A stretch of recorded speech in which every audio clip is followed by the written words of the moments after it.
Hey, everybody. My name is Wes Bird. I'm the CEO of Skullz Incorporated. And it's an honor to be here, and I'm excited to be a part of the Esports Awards Expo in 2020. It's been a very challenging year for everyone, to say the least, and yet here we are, celebrating the success of esports even in these crazy times. So today, I wanted to have a conversation about integrity and diversity in esports. And honestly, it's a shame that we have to have this discussion, but unfortunately, that's the world we live in. So it is my hope that by having a conversation, discussing this hard topic, that we can make a difference. And today I've invited some special guests to talk about the topic so that we can do just that. And so first, I want to introduce some friends of mine, fellow founders of Skullz. We've been doing this for a long time together, and so I'm going to bring these guys in now. All right. You guys unmuted? See, everybody's got the mutes on. All right. What's up, guys? What's up? Howdy. All right. Well, I figured, start with some basic introductions. Skullz, we've been around for, a long time, right? We've been together for 20 years of gaming together. And so I wanted to kind of do a little introduction around the room. We have Simon, Alex, Skylar, Curlin, and Vernon. Go ahead and introduce yourself. Just say your name and your profession and your gamer tag. Go ahead, Simon. So my name is Simon Won. I am a data analyst for an insurance company and been gaming since I was, a young kid because of my dad. My dad's a gamer, and that's why I'm a gamer. And through gaming, I know all these people here that you're seeing, and I make friends through gaming. Awesome. How about you, Alex? Hi, my name is Alex Maldonado. I go by Leader the Only One. And I am the Vice President of Operations of this amazing company, Skullz. And I've been gaming since 1996, I believe, when the N64 came out. Pile of Wings was my first game ever. Currently in that Apex grind for sure. I see you're sporting the PS5 back there. Oh, yeah, it's right there. Show Super off. proud of it. Oh, Nice show. Oh.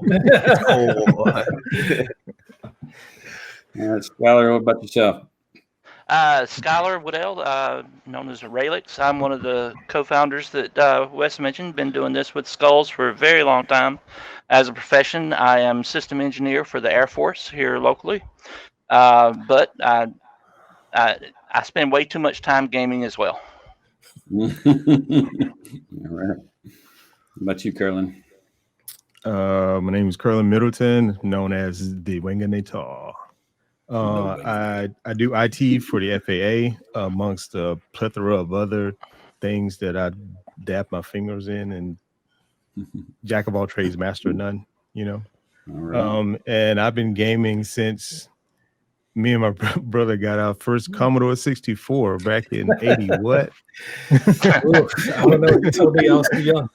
Bro, remember when you melted the case off of the Donkey Kong cartridge? Yes, I did.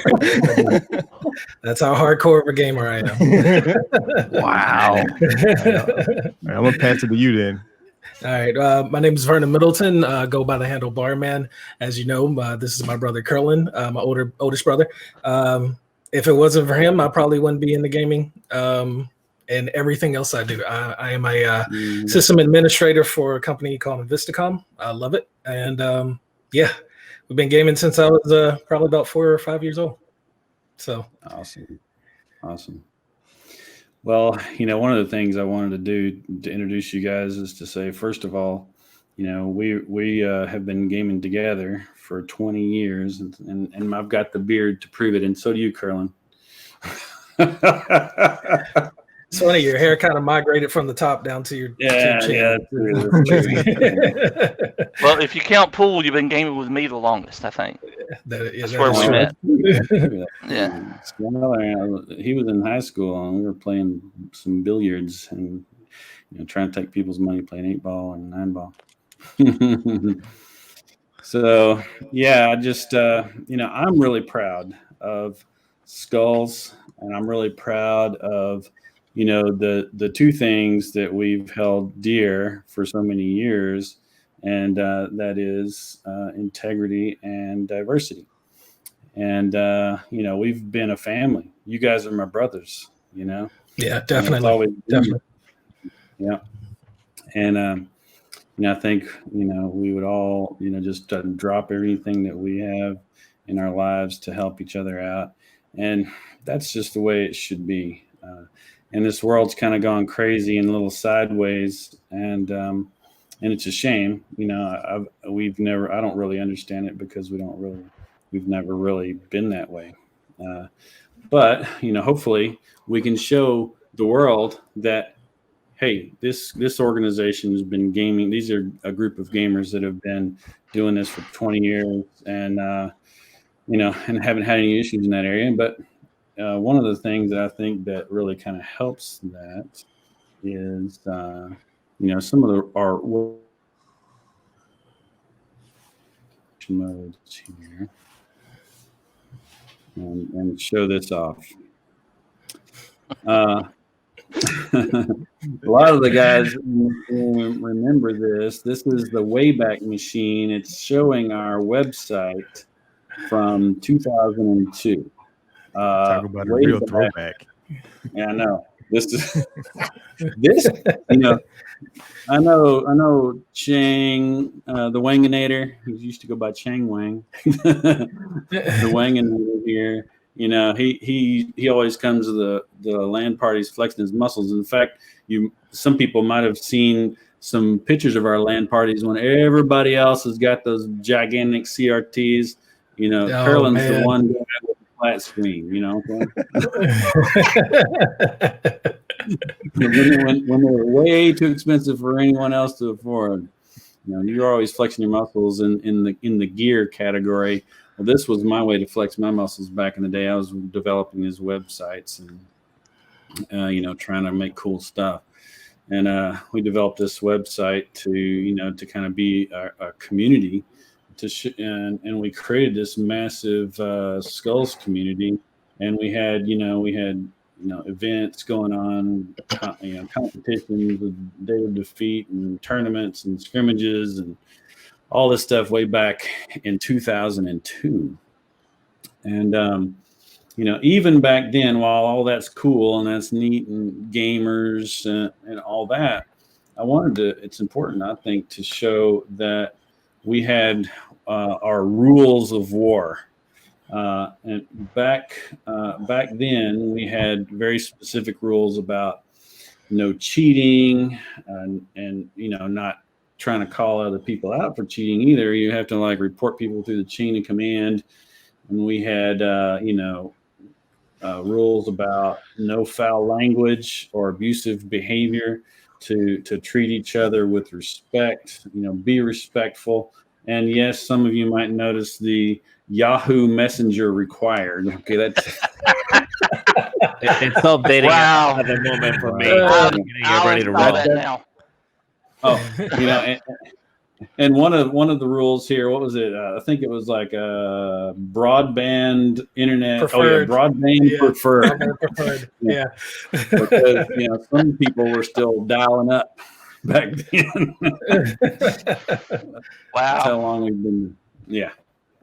So that's how long we've been doing this, and even still today, we're trying to keep things family friendly, and we just really want to help promote that through younger gamers, which is why we're involved with we really enjoy being involved with our partners like the High School Esports League, and others like the Silver State Esports League, which we're really proud to be a part of, and try to help influence and raise up the next generation of kids to have integrity, because I think that's important.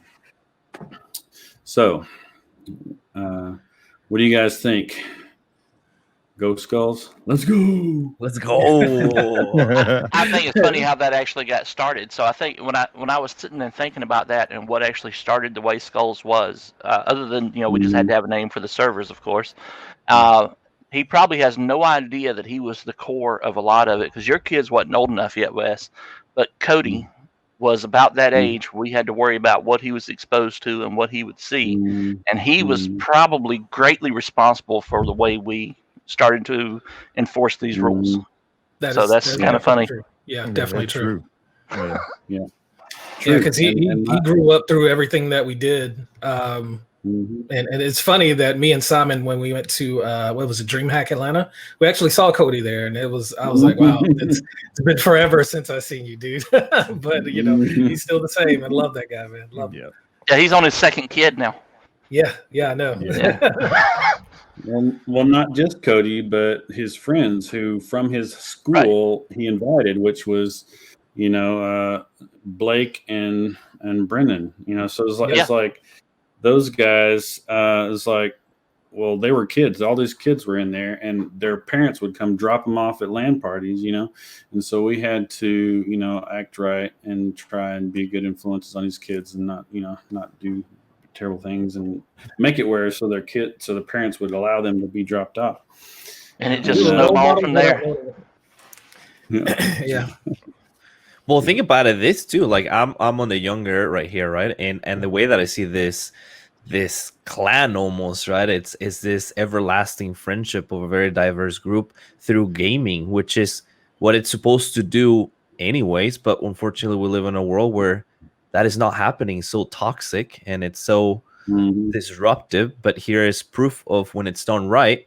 20 years later, here we are, still best friends, still very diverse, and still loving to, shoot at each other in games, So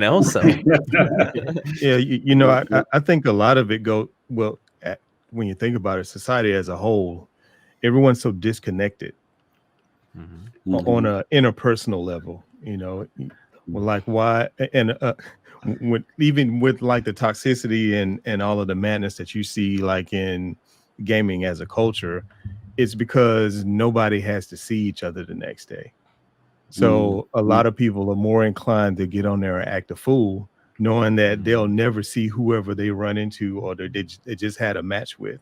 Whereas like back in the day, when you talk trash, you had to go to school. And you had to see that guy.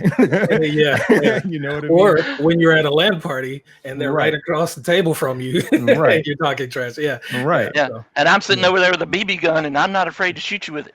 Yeah. Exactly. Yeah. You might get a dirty prank played on you, like a melted Snickers in your chair. Never been done. No, never. Yeah, it's awesome to hear you guys talking about it. It's I think the key is the lack of integrity, because these kids get behind those masks, their digital masks, and act a fool. Well, if they had some influence that enforced and helped them to be encouraged to have that integrity, that would that would kind of trickle down into their, because right now the kids and the people that are online and playing games it's toxic. It's a toxic. How's that toxicity happen, and how do you fix it? And I think it's by groups like us and gamers, all gamers and all companies encouraging others to enforce a level of integrity. And that could even start with the simple instruction to, hey, watch your language, because kids might be in the room. And well, I've noticed that among adults, being among adults, but if you're spewing stuff inside of on the internet and playing games and while you're streaming and other things, if there, you should have the right appropriate filters and set on your your streams to say this is adult content or whatever. Well, I've noticed that when I play with people now, even though they're not Skullz, I play with people that tend to be like us, and it's just because that's who I generally want to deal with, people that are more mature, that aren't going to do those things. And, I've had people come and play with us, and your daughter would be in there, Wes, and I just tell the guys, hey, we got 11-year-old ears in here. And then the language just immediately cleans up. The respect that they give is different. Yeah, it takes somebody to stand up, though. It takes somebody to stand up and say that, because other people are like, well, I don't want to be that guy, and not say it. So just, be encouraged to stand up and say that. And then you're right. People usually comply. But we're getting kind of long here, and I want to get our special guests in here to have a similar discussion. And so with that, I'm going to say goodbye to cool old Skullz, and we'll see you on the flip side. And I'm going to get these guys in. See you guys later, Bar. Later. All right, guys, how's it going? All is well. Can't Very complain. Good. Awesome. Well, it's a huge honor to have you guys here talking with you, because I have mad respect for each of you and in the organizations that you represent, and how you do business in the space, and what we can. And I'm figured we can all just kind of gather around, have a little round table, and talk about maybe what we can do to kind of fix what's broken. That's what I like. I don't know. I guess I like to fix things, but there's some things you can't fix. But at least I think in this space we might be able to influence. So let's see how we can do that. So I'll go around the room here, and we can maybe introduce, kind of like we did the Skullz guys, and just kind of introduce each other, and so everybody knows who we are. We'll start with you, Ryan.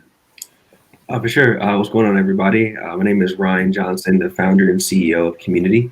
We're the leading esports career pipeline program in North America for students of color.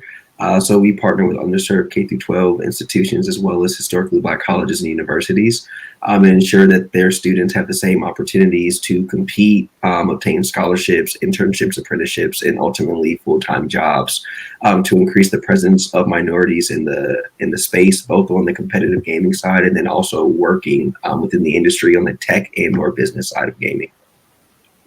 Awesome. Allie. I'm Allie Young. I'm the CEO and founder of Access Replay, which is an entertainment and experience company here in Atlanta. We work with a lot of advocacy groups as well as nonprofits like Community, which I'm on the board for, and to basically help and assist, give great nonprofits like Ryan's a platform with which to share all of the great work that they're doing. Awesome. How about you, Rod? So I'm Rod Williams, a senior finance major from Washington, D.C. I attended Morehouse College. I was able to break into gaming really through everybody on this stage right now, but specifically through a company called Rise Ventures. And now I'm a founding partner of Game Breakers, a collaborative agency to kind of amplify the culture that lies within gaming. Here to grow, here to learn. Awesome. Good to have you. How about you, Todd? Look at this youth, Wes. The youth. I know, I feel good. I feel good about our future. I'm Gray, like you, Russ. I've been an entrepreneur in gaming and esports for about 15 years, 30 years in technology. Probably best known for being a co-founder of a game developer here around Atlanta called High Res Studios. And through High Res and through my own personal obsession with games, I saw how games were so good at engagement. They were so good at getting attention. And so I started another company, Skillshot Media, really with a mission of trying to use the engagement of games for positive ends, whether that's character development or nudging the world to a little better place. So Skillshot Media is an event company and a production company. Also invested recently in an esports team, Ghost Gaming. But at the end of the day, I'm just look for partners who are trying to use gaming to make the world a better place and try to support them wherever I can. Awesome. Good stuff. Good stuff. Well, the big topic of our discussion today is, integrity and diversity in esports. And I think this room is just, you know, full of leaders in that space. And I really appreciate all that you guys do.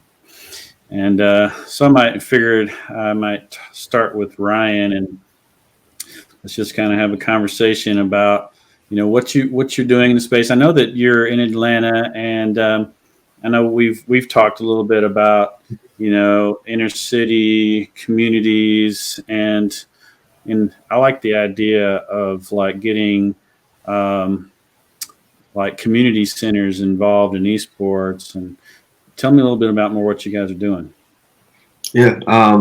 And again, just appreciate the opportunity to share with the audience and everything. So for us, I'll say our conception started about maybe a year and a half ago, actually at Access Replay, because what ended up happening, the Georgia High School Sports Association, what a lot of people on the call may not be familiar with, Georgia actually recognizes gaming and esports as an interscholastic high school sport, right? So, I want to say, and Todd, keep me honest, and Allie, maybe going into their 4th or 5th season, would have been this year. So one of the things that we always noticed was that whether it be at competitions or just in the ecosystem, students of color were not left out intentionally. Because I think one thing to take a back step, when we talk about diversity and inclusion, I think is always like talk from the perspective that it's done on purpose, right? That we're excluding these groups of people because we want it to be so. But when I actually ended up talking to the Georgia High School Sports Association just about the game titles that they were playing, we just asked the question of why aren't there any console games a part of this batch of games? Because by not having console games and only having PC games, it alienated an entire school district that could not afford the core technology to bring into their schools to actually start esports programs. So for us, and then myself, of course, being an HBCU alum and a minority, like literally, I think around this time last year, I attended the Esports Awards out in Arlington, Texas. And there was a leadership summit they held on that Saturday morning prior to the award show that Saturday evening. And out of a room of about maybe 50 or 60 people, I was the only African-American person in the room. And I was actually only there because our agency at the time was the agency of record selling the sponsorships for the event. So I was like, if it wasn't for that, I don't think there would have been any people of color in the room, right? And again, I'm not saying these things are done intentionally, but it was then seeing the high school landscape and not seeing the opportunities for the young students, and then actually going to what is considered leadership awards of the thought leaders in the space and not seeing any people of color in those positions. It became very visible that there needs to be more opportunities for Black and Brown people to then work within the space. So that's basically what we're doing. I work literally at Access Replay almost every single day alongside Allie and Rod.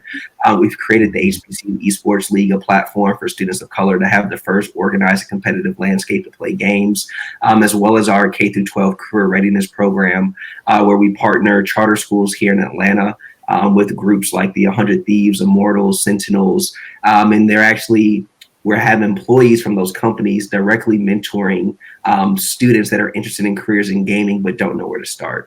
So that's kind of like our first introduction of how we're starting to level set within the space. Awesome. Yeah, I think it's important, and you're doing amazing things, and I'm looking forward to helping you and joining forces and tackling that initiative together. So, Allie, you're doing amazing things at Access Replay, and you've got a great facility down there, and you're working with some great people too. Tell us about what you got going on. It actually brings back great memories because Access Replay made history with the first Georgia High School Sports Association championship game back in 2 Januaries ago.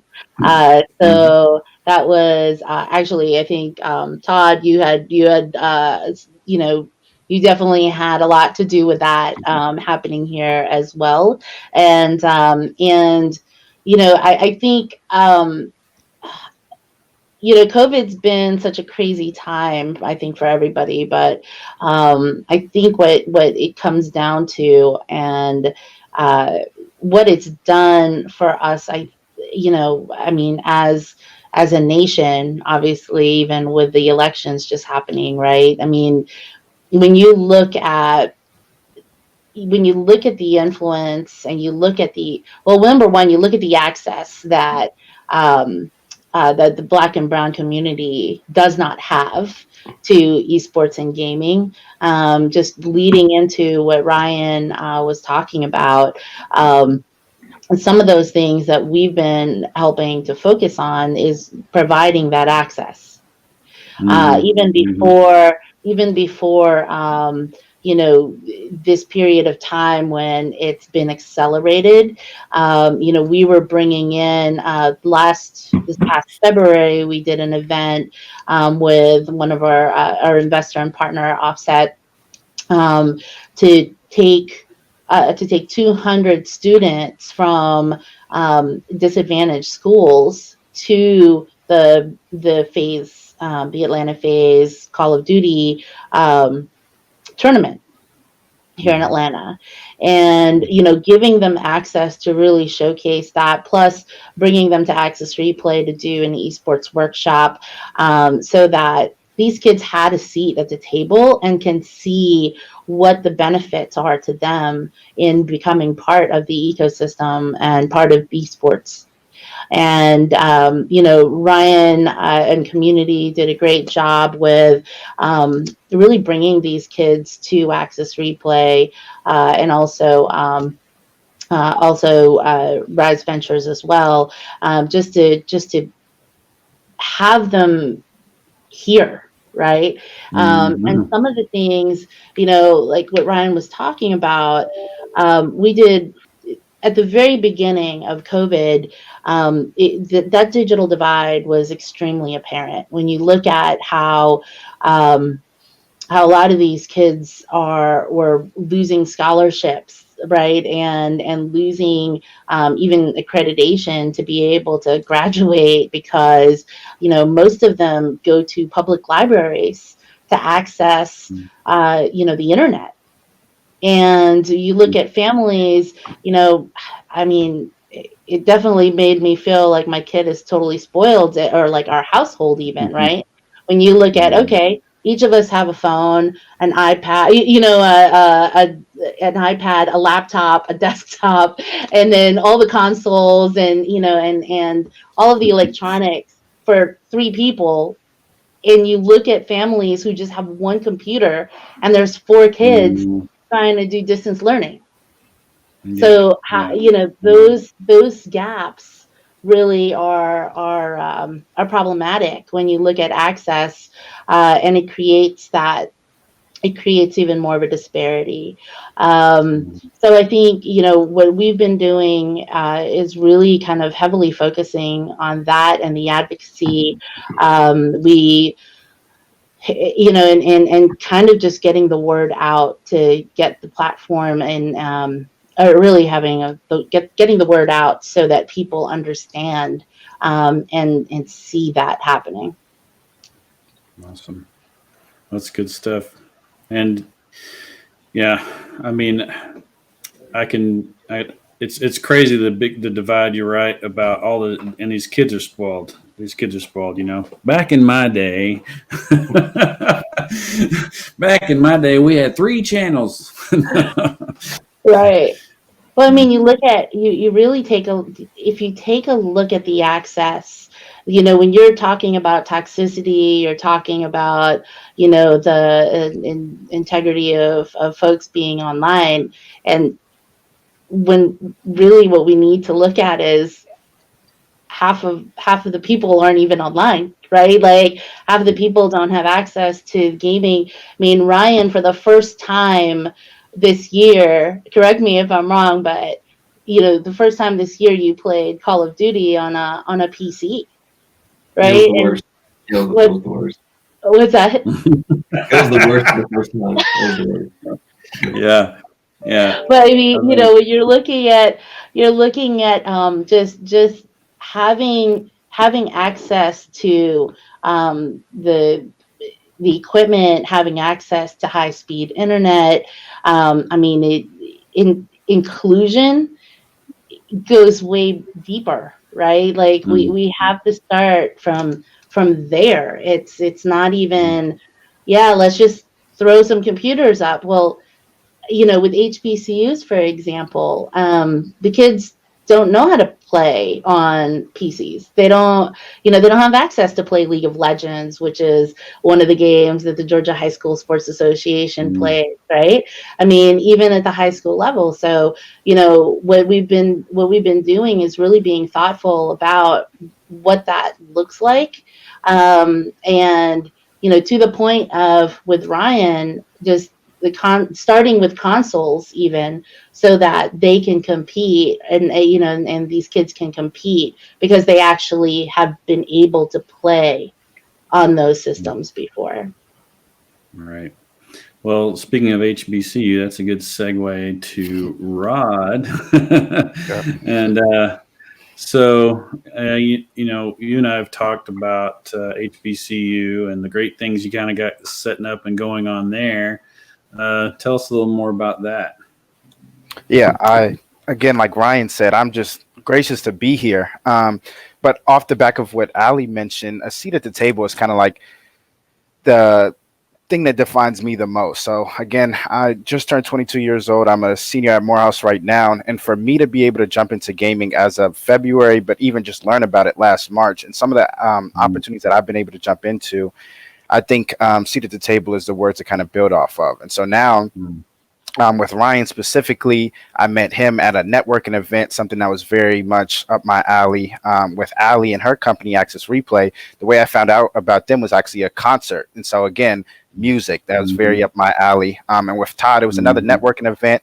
But again, it was just like he did his thing within business. And so I was able to build that relationship with him. So now it's, again, gaming goes so much beyond gaming that now it's, once you figure out what your craft is, what your skill is, we have a space for you within that. And so within HBCU specifically, sports and entertainment are kind of what we get known for and kind of the box we get put in professionally. But we have people doing stuff within technology, people doing stuff within real estate. And for me, it's just being able to learn what my assets are around me, and being my own catalyst to bring them into fruition. What I also appreciate about this industry more than almost any other one is because gaming is something that comes so natural to everybody, the receptivity that is held within people on every plateau you can think of, it's second to none as well. So for me, I definitely want to highlight the fact that we are willing to learn, and to have people like you all that are on this panel and on this platform willing to reach back and come and get us. Getting met halfway is probably the best thing that I could ever wish for. Well, definitely, we're looking forward to that, and I think there's a lot of people.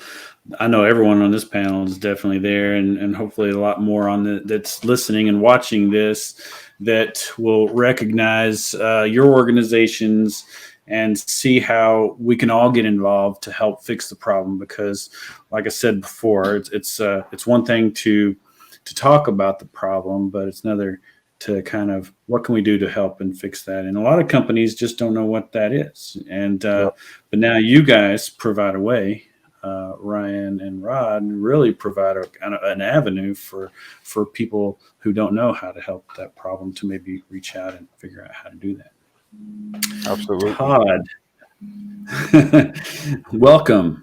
And been patiently waiting, and it's good to talk to you. And I know we've talked about before about growing up and having I guess influences, whether it be in our family and our fathers, and tell me about what you have going on and what your thoughts are in this particular topic of integrity and diversity.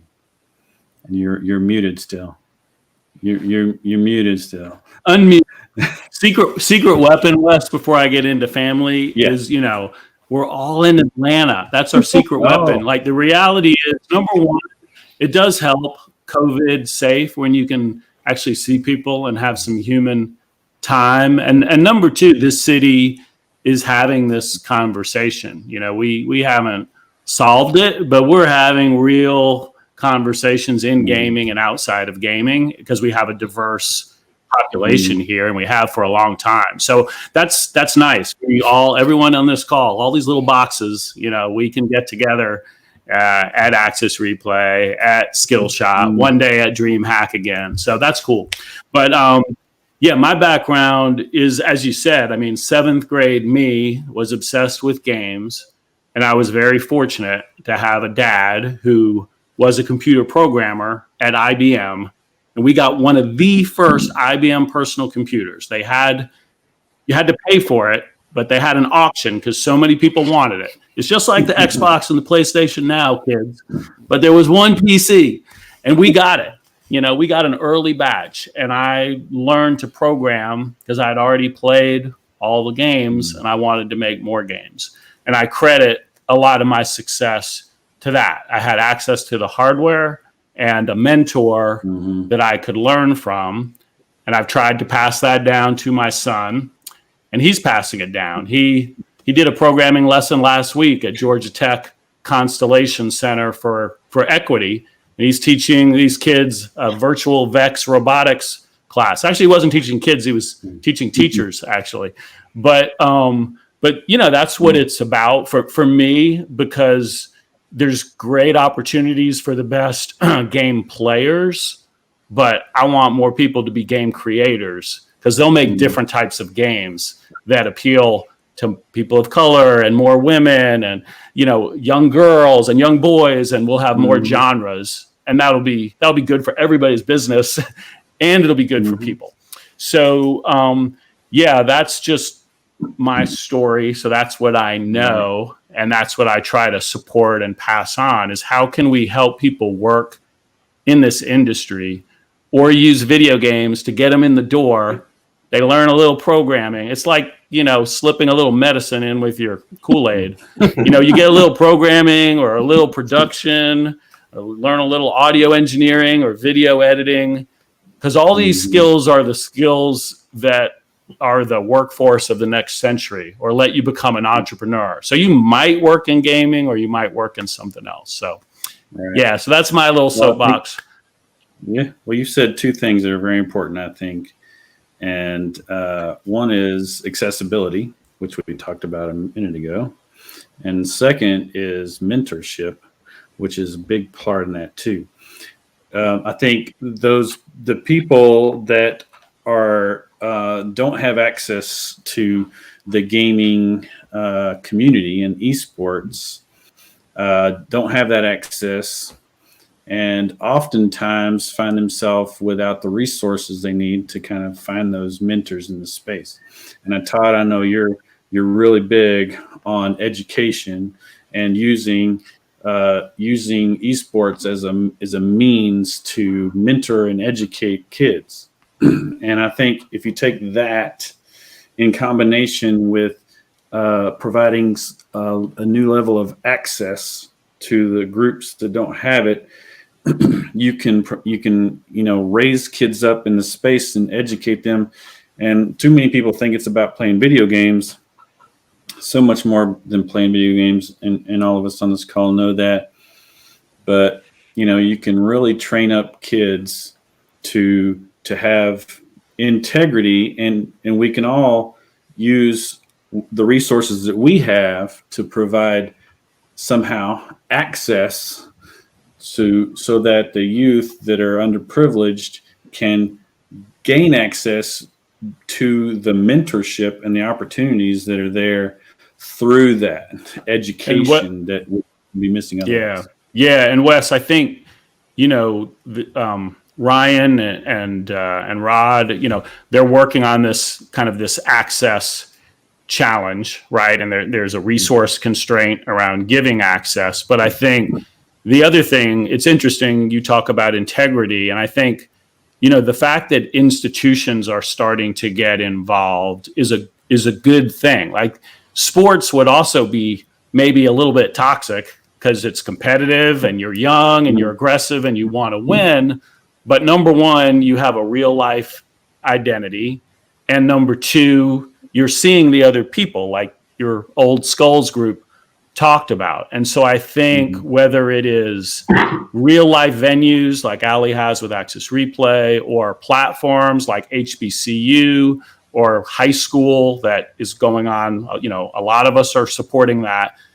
When you're playing on behalf of an institution or you're seeing the other person, you have to step up your game a little bit. You've got to be on better behavior. And I think that's healthy, to your point. Like, that levels up everybody, no matter the color of your skin, that levels up everybody. So that's healthy. And if we can get more people to participate in there, that's healthy. So they definitely go together.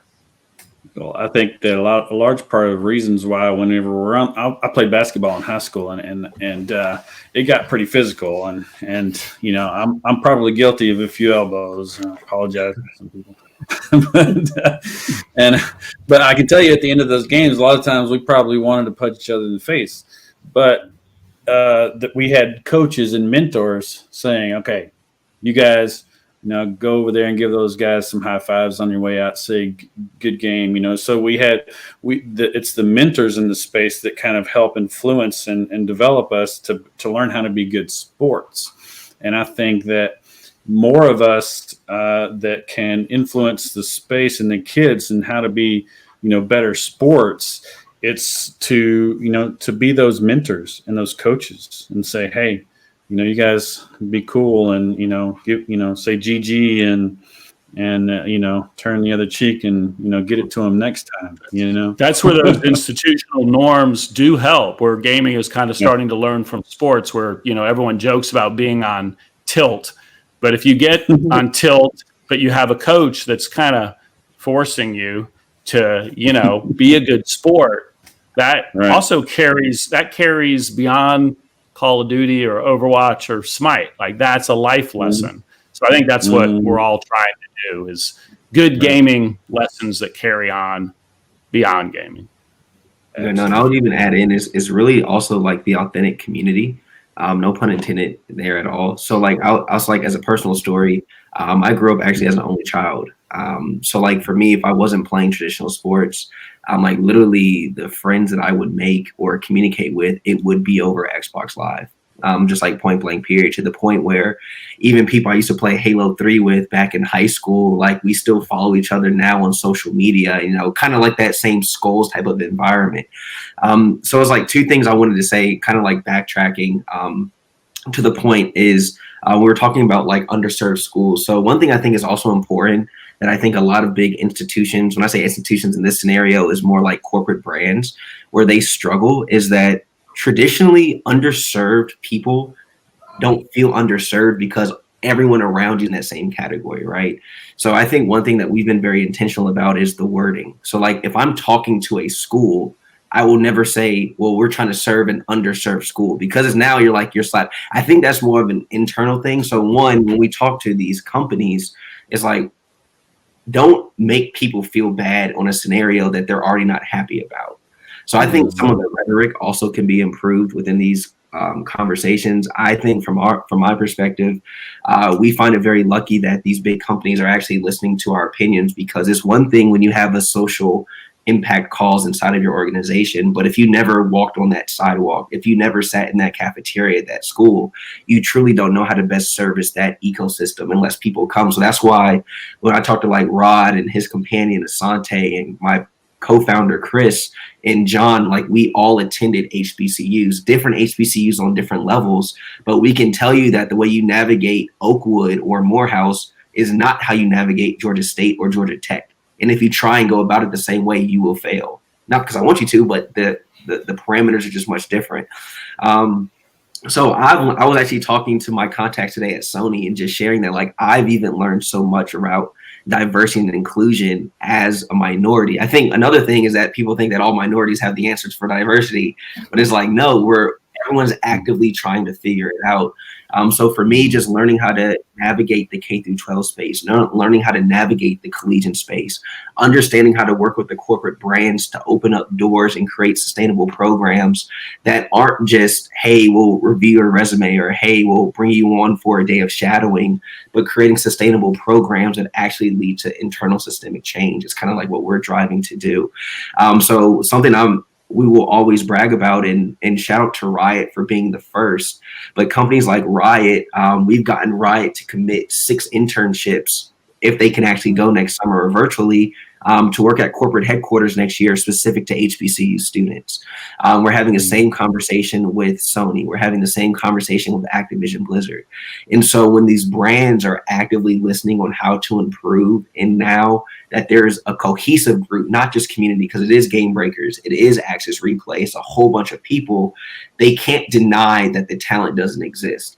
So I thought it was really funny a couple of weeks ago, it was national news when the CEO of Wells Fargo was like, I can't find enough Black talent to hire, right? That everyone was so pissed off. I was literally in my room right here and I was like, yo, this is awesome. This is an opportunity. So I lied to you not. I reached out to the senior vice president of supplier diversity at Wells Fargo and said, hey, look, I heard your CEO said he can't find Black talent. Well, what if I showed you Black talent? That's undeniable. And so he was like, well, what do you mean? We had a call and we broke down HBCU esports. We broke down our K through 12 program. And so now we're actively talking even with companies like Wells Fargo on how to improve like their recruiting, retention, and attrition process. So I just wanted to share that from a perspective. The last thing I'll say on my soapbox, Todd, is that also I think growing up as a minority, you're already faced with so many different challenges, right? It's, do I speak well enough? Is my appearance good enough? It's a lot of things that people don't even think about that run through the minds. And so one thing I just want to point out, taking race out of the conversation, just looking purely even at gender, the first woman ever to be in the White House is from an HBCU, right? So that's all I have to say. That was it. And so back to you, Very cool. That's Very a great point.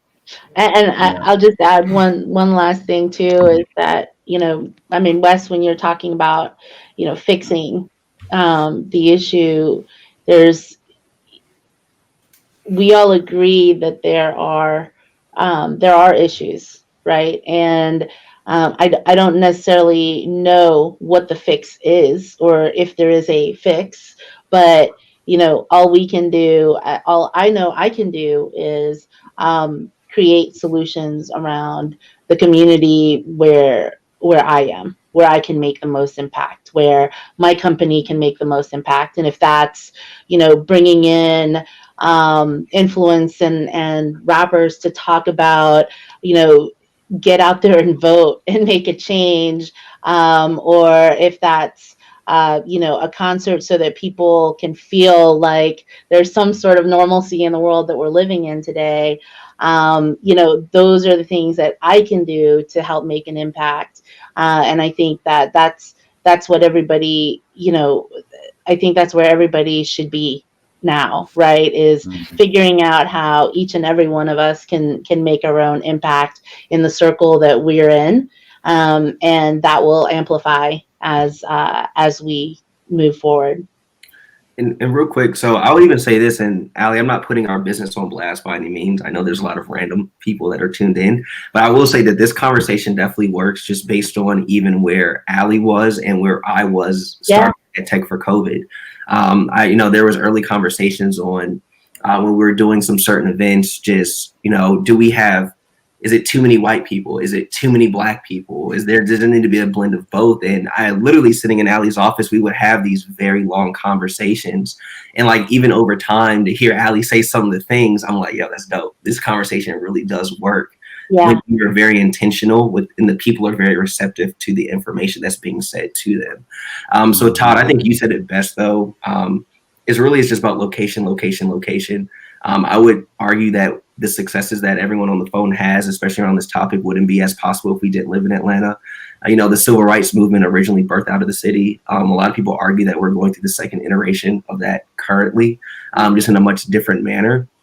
And so when you have these different companies, influencers that are so willing to do the work, I think that's kind of like that fix.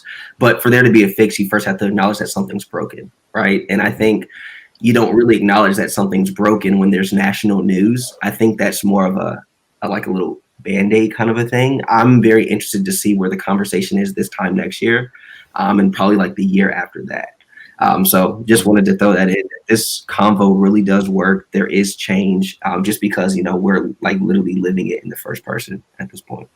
And Ryan, we do have the unfair advantage of Atlanta, but to everyone listening, I think Ali's challenge to affect your local community obviously is telling. And the advantage that we have, even though we know gaming's not perfect, Wes started this with the conversation. There is toxicity in gaming. That's a problem. There's not enough representation of minorities or women on the highest stage.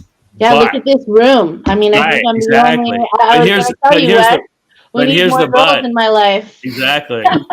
But Ali, I think the opportunity that we all see. The reason we like gaming personally, and it kind of appeals to this moral like North Star, is that gaming has the potential to be completely blind to race, to gender, to be truly accessible. Like. A thing I talk about a lot is a kid who is growing up and he doesn't have an ice rink near his or her house. He will never experience ice hockey. He's not going to grow up because of that access. And we have that same lack of access right now with tech. But look at how the world is trending. Like unfortunately, we're not going to be able to put a hockey rink everywhere. Yeah. But we are eventually. Everyone's going to have at least a cell phone and broadband. Like we are on that path. People on this call are working to make that happen. It's not a solved problem, but it can get there. And when it gets there, our platform, gaming, will be the ultimate accessible, democratic sort of activity, which is why it gets us all excited, I think. And if I could jump in just to kind of put a cherry on top, again, everybody kind of hit on everything, but just to speak to very specific circumstances, I'd love to do that. So with what Todd just pointed out, now with Wi-Fi and a PS5, Xbox, or whatever you can have groups like the YBN group who jumped on Xbox and were able to start a music group. YBN Corday is actually the boyfriend of one of the best tennis players out there now. So like, again, activating what is around us and championing that instead of highlighting our weaknesses, to me, is the blindness that, again, to Todd's point, can be created through gaming. And then again, specific points, because we are in Atlanta, guys like Offset, guys like T.I., and so many other rappers can jump into technology and gaming as well. And now and again, be champions all over again, like they were in music and to their other circumstances. And specifically now, somebody like myself, I didn't highlight gaming as one of my skill sets when I introduced myself, because I wanted others to know that doesn't have to be your only introduction. So for me, I'm Mr. Figure It Out. So I'm still in school. Music and entertainment are the avenues that I look to be a big fish in a small pond. And now if you look at a FaZe Clan is FaZe Clan as the gaming group, but their investment groups are highlighted by rappers. And now they get to grow as a brand, almost kind of coming secondary as a gaming group, now doing brand partnerships, now doing activations with companies that would never even think about gaming without them. So again, looking at yourself as a big fish in a small pond, you can start some crazy opportunities. And so the last point that I'd like to bring up is a diverse person in one of the biggest groups in the world. Riot Games actually has a guy named Toa Dunn, who's the head of music for his organization. So now, looking at what they were able to do, League of Legends created a virtual K-pop band with another person of color and from the culture as the key point of the group. So Wolf Tyler was able to join a virtual K-pop group and create a female popularity music group all through the conversation that we're having right now. So again, not only activating community, but activating the assets that you don't even view as assets. We're here to take them within this gaming space. So come on. Love it. I remember Wolf Tyler when she had like 1,000 followers. She's in KDA. Yep. Yep. She was the lead singer for the female portion. Dude, I remember like in high school when Twitter first came out, she was like the first viral person I ever followed. Yeah, that's like 10 years ago. Now she's in the biggest hip-hop group in the world. That's awesome. Yeah. So crazy. Well, thank you so much for having me. Actually, yeah. It's been a great sit here and talk to you guys, and I think we can do amazing things. I think we just need to activate our communities, pun intended, maybe there, but and just get out there and put some boots to the ground and get this thing done. I really think a great way to potentially, give the access that's needed. I wonder about this, and I kind of plant this seed. We're kind of running out of time, but I plant this seed to kind of maybe give some thought and some more conversations to have. Is that in the community centers that have often been a place for the underprivileged inner city kids to go and to be a part of a league or a basketball or whatever. I really feel like we can activate those community centers to have little esports areas to get kids into that. We can't just wave a wand and put an Xbox in every house, but we can provide facilities for groups that might not have access, to give them access. And more importantly than access, not more importantly, but as importantly, I think, is mentors, positive mentors with levels of integrity to teach sportsmanship, and I think it's going to be a big thing. So, any other closing thoughts from anyone?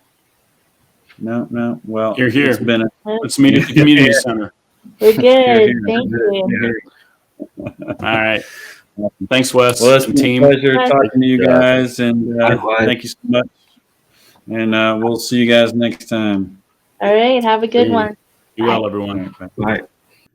All right. Well, thank you guys for tuning in to our little round table of an amazing topic of integrity and diversity in esports. And if you are so inclined to get involved, I recommend that you get in touch with some of these amazing organizations that we're on the call today: Community and the HBCU Esports League. You're doing some amazing things, but you can get involved and be a part of the solution to the problem as well. So I encourage you to do that. From all of us guys at Skullz and the AEA, shout out to the AEA. We'll see you guys later, and have fun at the Esports Awards. See you guys.